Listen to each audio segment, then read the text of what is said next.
राधे राधे। मित्रों, क्या हुआ जब प्रभु श्री राम की मूर्ति के प्राण प्रतिष्ठा से पहले अयोध्या धाम पहुंचा विलुप्त हो चुके पंछी राज गिद्धों का झुंड और साथ ही साथ हजारों की संख्या में पहुंची वानर सेना भी। जहां कुछ लोग इसे प्रभु श्री राम का चमत्कार बता रहे हैं तो वहीं कुछ लोग इसे मात्र एक संयोग कह रहे हैं। वीडियो में आगे बढ़ने से पहले यदि आप भी एक सनातनी हैं तो वीडियो को लाइक कर कमेंट में जय श्री राम जरूर लिखें। अयोध्या धाम में पहुंच रहे गिद्ध और वानरों की सेना इस समय हर तरफ चर्चा का विषय बने हुए हैं। सभी का कहना है कि जो कुछ भी हो रहा है सचमुच अद्भुत हो रहा है और इसे यकीन करना मुश्किल है। हम सब परम सौभाग्यशाली हैं जो हमें अपने जीवन काल में ही ये सब कुछ देखने का सौभाग्य मिल रहा है। अयोध्या धाम में गिद्ध पंछियों का झुंड दिखने की वजह से लोग बोल रहे हैं कि राम मंदिर में भगवान के प्राण प्रतिष्ठा से पहले ही प्रभु श्री राम के भक्त उनकी सेवा में पहुंच रहे हैं। मित्रों, बता दें कि रामायण में जटायु और संपाति नाम के दो गिद्ध भाई थे जिन्हें रामायण का प्रमुख पात्र माना जाता है। त्रेता युग में जिस समय रावण ने सीता माता का हरण किया तब माता सीता सहित प्रभु श्री राम और लक्ष्मण पंचवटी वन के क्षेत्र में रह रहे थे। पंचवटी क्षेत्र आज महाराष्ट्र के नासिक के पास ही स्थित है। प्राचीन समय में पंचवटी वन क्षेत्र को दंडक वन भी कहा जाता था। श्री रामचरितमानस में इस बात का उल्लेख है कि जब श्री राम, लक्ष्मण और माता सीता पंचवटी क्षेत्र में निवास कर रहे थे तब रावण की बहन शूर्पणखा यहाँ पहुंच गई थी। शूर्पणखा श्री राम और लक्ष्मण को देखकर मोहित हो गई और सुंदर स्त्री का वेश बनाकर उन दोनों के सामने विवाह प्रस्ताव रखा। श्री राम और लक्ष्मण ने इस प्रस्ताव से इनकार कर दिया, जिस पे क्रोधित होकर शूर्पणखा ने राक्षसी का रूप धारण किया। तब लक्ष्मण जी ने उसकी नाक काट दी थी। अपने इस अपमान का बदला लेने के लिए शूर्पणखा ने अपने भाई रावण से मदद मांगी। शूर्पणखा ने रावण के सामने माता सीता के सौंदर्य की बहुत तारीफ की, जिससे रावण के मन में काम भाव जाग गया। रावण पंचवटी वन पहुंचा और प्रभु श्री राम और लक्ष्मण जी के ना रहने पर एक साधु का वेश धारण कर छल से माता सीता का अपहरण कर लिया। तब माता जानकी की रक्षा करने के लिए वृद्धावस्था में होकर भी जटायु जी ने रावण का मार्ग रोक दिया था और रावण से युद्ध किया था। युद्ध में जटायु जी बुरी तरह से जख्मी होकर मरणासन्न अवस्था में पहुंच गए थे, परंतु उन्होंने अपने प्राण प्रभु श्री राम से मिलने तक रोक रखे थे। और जब माता सीता की खोज में भटकते हुए प्रभु श्री राम और भैया लक्ष्मण जी गिद्धराज जटायु के पास पहुंचे तब जटायु जी ने प्रभु श्री राम को बताया कि माता जानकी का अपहरण लंका के राजा रावण ने किया है और उन्हें जबरदस्ती अपने साथ लेकर लंका की तरफ गया है, जिसके बाद जटायु जी ने अपने प्राण त्याग दिए थे। जटायु जी की मृत्यु के बाद प्रभु श्री राम ने जटायु जी को अपने पिता के तुल्य मानकर उनका दाह संस्कार एक पुत्र की भांति पूरे विधि विधान से किया था। त्रेता युग के विलुप्त प्रजाति के ये पंछी कलयुग में पुनः दिखाई देने लगे हैं, जो पहले नहीं दिखाई देते थे। वो भी तब जब खुद भगवान श्री राम के मंदिर में उनकी मूर्ति की प्राण प्रतिष्ठा होने वाली है, जिस वजह से ये राम भक्त पंछी चारों तरफ चर्चा का विषय बने हुए हैं।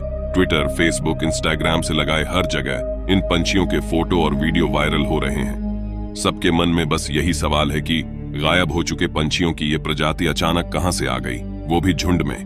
वो भी तब जब प्रभु श्री राम भी 500 वर्षों बाद अपने जन्म स्थान अयोध्या में बन रहे अपने नए भव्य मंदिर में विराजमान होने जा रहे हैं। मित्रों, ये भगवान का चमत्कार नहीं तो और क्या है। अयोध्या में भगवान श्री राम का मंदिर लगभग बनकर पूरी तरह तैयार हो गया है। जैसे जैसे प्रभु श्री राम के मूर्ति के प्राण प्रतिष्ठा का समय नजदीक आते जा रहा है, वैसे ही वैसे अनेकों चमत्कारी घटनाएं भी सामने आ रही हैं, जिसे देख के आम जनमानस हैरान है। मित्रों, बताते चलें कि 22 जनवरी 2024 को अयोध्या के नए भव्य राम मंदिर में भगवान श्री राम के मूर्ति का प्राण प्रतिष्ठा कार्यक्रम भी होना है, जिसके साथ ही 22 जनवरी 2024 की तारीख भारत के इतिहास में हमेशा हमेशा के लिए स्वर्णाक्षरों में अंकित हो जाएगा। 500 वर्षों के लंबे इंतजार के बाद वो दिन भी आ ही गया जब भगवान श्री राम अपने दिव्य दरबार में विराजमान होंगे। भगवान राम की जन्मभूमि अयोध्या में 70 एकड़ भूमि पर बने भगवान श्री राम के मंदिर में 22 जनवरी को देश और विदेश से आए लाखों की संख्या में राम भक्तों के उपस्थिति में भगवान राम के मूर्ति की प्राण प्रतिष्ठा की जाएगी। सभी राम भक्तों को इस दिन का लंबे समय से इंतजार था। पूरे अयोध्या में और देश में इस समय दीपावली जैसा माहौल है। 15 जनवरी यानी कि मकर संक्रांति की तिथि के साथ ही मंदिर के निर्माण का कार्य एक हफ्ते के लिए रोक दिया जाएगा, क्योंकि भगवान के मूर्ति के प्राण प्रतिष्ठा का कार्यक्रम एक हफ्ते तक चलेगा। मित्रों, हम सभी जानते हैं कि लंकापति रावण के साथ युद्ध में भगवान राम का साथ वानरों की सेना ने दिया था, जिसमें वानरों की सेना द्वारा राम सेतु का निर्माण सबसे अहम कार्य था, जिसमें नल नील नामक वानर भाइयों का बहुत बड़ा योगदान था। यदि कहा जाए कि यदि नल नील ना होते तो राम सेतु भी ना होता, तो कोई अतिशयोक्ति नहीं होगी। असल में इसके पीछे भी एक रहस्य है। नल और नील बचपन में बहुत ही शरारती थे। अक्सर ये दोनों भाई तपस्या करते हुए साधुओं और संतों की सामग्री उठाकर जल में प्रवाहित कर देते थे, जिस वजह से परेशान होकर एक बार एक मुनि ने इन दोनों भाइयों को शाप दे दिया कि तुम दोनों की फेंकी हुई कोई भी वस्तु पानी में नहीं डूबेगी, वो सदैव तैरती रहेगी। पर देखिए, प्रभु की कृपा, नल नील का ये शाप भी उनके लिए वरदान साबित हुआ, जिसके कारण उन्हें प्रभु राम की सेवा का अवसर मिला और दोनों भाइयों ने 100 योजन का राम सेतु पुल सागर के ऊपर बांध दिया। मित्रों, कमेंट बॉक्स में जय श्री राम जरूर लिखें। राम सेतु के निर्माण में वानरों के साथ रिक्ष, भालू, गिलहरी और अन्य कई पशु पंछियों ने अपना योगदान दिया था। इसी राम सेतु पुल से सागर पार कर भगवान राम लंका पहुंचे थे और रावण का वध कर माता सीता को रावण के कैद से मुक्त कराया था। अपने 14 वर्ष के वनवास को पूर्ण कर प्रभु वापस अयोध्या नगरी पहुंचे थे। तब के समय पूरे अयोध्या नगरी को दिए की रोशनी से जगमग कर दीपावली का त्योहार मनाया गया था। लेकिन मित्रों, एक बार फिर हमारे आराध्य प्रभु 500 वर्षों का वनवास काटकर अपने जन्म स्थान पर भव्य तरीके से विराजमान होने वाले हैं, जिस वजह से बिना दीपावली के भी देश में दीपावली का माहौल है। इस राम मंदिर के निर्माण के लिए अनेकों कार सेवकों ने हंसते हुए अपने प्राणों की आहुति दे दी थी। 24 जनवरी को उनकी आत्मा भी धन्य धन्य हो जाएगी। आखिरकार उनके प्राणों का बलिदान सार्थक हो गया और रामलला अपने मंदिर में पुनः वापस आ रहे हैं। मित्रों, कार सेवकों के अप्रतिम बलिदान और राम मंदिर आंदोलन पर हमने एक वीडियो पहले भी बनाई है, जिसमें राम मंदिर विवाद को पूरे डिटेल के साथ साझा किया गया है। वीडियो की लिंक आपको डिस्क्रिप्शन में मिल जाएगी। कार सेवकों की वीर गाथा आप उस वीडियो में देख सकते हैं। मित्रों, अचानक से गिद्धों का देखा जाना रामायण का बहुत बड़ा चमत्कार बताया जा रहा है। आंकड़ों की बात करें तो गिद्ध पंछियों को अंतिम बार सन 2000 में देखा गया था, जिसके बाद से इन पंछियों को फिर से नहीं देखा गया था। पर अचानक से अयोध्या धाम के पास इन पंछियों को झुंड में देखा जाना किसी चमत्कार से कम नहीं है। जटायु का वंशज मानकर लोगों ने इनकी पूजा करनी शुरू कर दी है। अयोध्या जिले के मिल्कीपुर तहसील क्षेत्र के अंतर्गत आने वाले धरौली गांव के रहने वाले लोगों ने बताया कि गांव के आसपास स्थित बागों में गिद्ध पंछियों का झुंड दिखाई दे रहा है, जिसके बाद अयोध्या नगरी के उप प्रभागीय वनाधिकारी एन सुधीर ने तत्काल मौके पर टीम भेजकर इन पंछियों के सुरक्षा के इंतजाम करवाए हैं। गिद्ध पंछियों के साथ साथ अयोध्या में राम मंदिर के आसपास बहुत बड़ी संख्या में वानरों को भी देखा जा रहा है। हालांकि अयोध्या में पहले भी वानरों की उपस्थिति रही है, परंतु स्थानीय लोगों के अनुसार जिस संख्या में वानर इस समय अयोध्या में दिख रहे हैं, वो बिल्कुल हैरान करने वाला है। ये बात तो सभी को पता है कि भगवान राम के परम भक्त हनुमान जी भी एक वानर ही हैं, और रामायण के युद्ध में भगवान हनुमान जी ने ही लंका का सबसे ज्यादा विनाश किया था। बल्कि हनुमान जी इतने शक्तिशाली हैं कि वो अकेले ही रावण और लंका को जीतकर श्री राम के चरणों में रख सकते थे।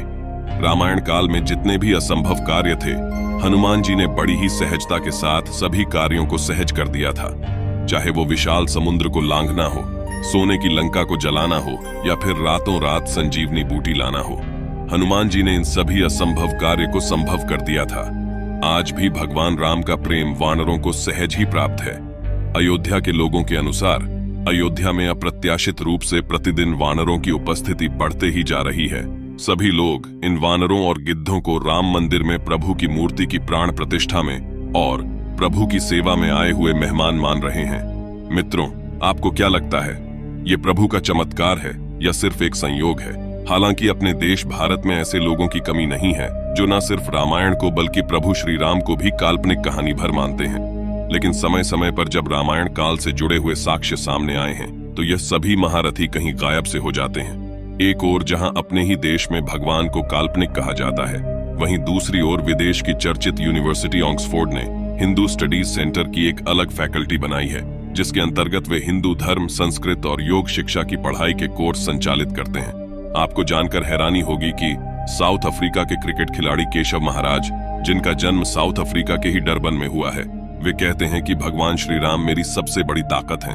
इतना ही नहीं, केशव महाराज जब भी खेलने के लिए फील्ड पर उतरते हैं तो डीजे वाला उनके विशेष अनुरोध पर जय श्री राम के गाने बजाते हैं। केशव महाराज के अनुसार उन्हें राम नाम से ऊर्जा मिलती है और उन्हें सनातन धर्म में पैदा होने पर गर्व महसूस होता है। मित्रों, एक समय तो राम सेतु पुल को भी काल्पनिक कहानी कहा जाता था, परंतु जब नासा के सैटेलाइट ने राम सेतु की इमेज जारी की तो सबके मुंह बंद हो गए।